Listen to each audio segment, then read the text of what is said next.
আবারও চলে এলাম সানডে স্পেশাল রান্নাবান্নার ভিডিও নিয়ে। রান্না করার আগে আজকের ওয়েদারটা দেখাই। এত মেঘলা হয়েছে ওয়েদারটা, যে কোনো মুহূর্তে বৃষ্টি এসে যাবে। তাই আমি সবার প্রথমেই ছাদে এসেছি বাড়ির লঙ্কা গাছ থেকে কয়েকটা কাঁচা লঙ্কা তুলে নিতে, তারপর নিচে গিয়ে রান্নাবান্না করব। আজকে সানডে হলেও আজকে মেনুতে কিন্তু রয়েছে অন্যরকম একটা জিনিস। যেহেতু সানডে, চিকেন ইজ ম্যান্ডেটরি, কিন্তু চিকেন হলেও বাড়িতে হচ্ছে আজকে দারুণ একটা জিনিস। ইয়েস, আজকে হচ্ছে ইলিশ মাছ।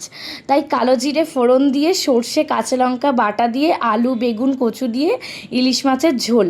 আজকে এটা আমিই রান্না করছি। ইলিশ মাছটা সাইজে একটু ছোট হলেও এত সুন্দর তার টেস্ট আর গন্ধ যে কি বলবো। তার সাথে অবশ্যই চিকেনও রয়েছে, তরি তরকারিও রয়েছে, যেটা লাঞ্চের ভিডিওতে অবশ্যই আমি তোমাদের সাথে শেয়ার করব। এখন তবে চলি, দেখা হবে পরের একটা ভিডিওতে। আর ভিডিওটা ভালো লাগলে লাইক করে চ্যানেলটা সাবস্ক্রাইব করে যেও। টাটা।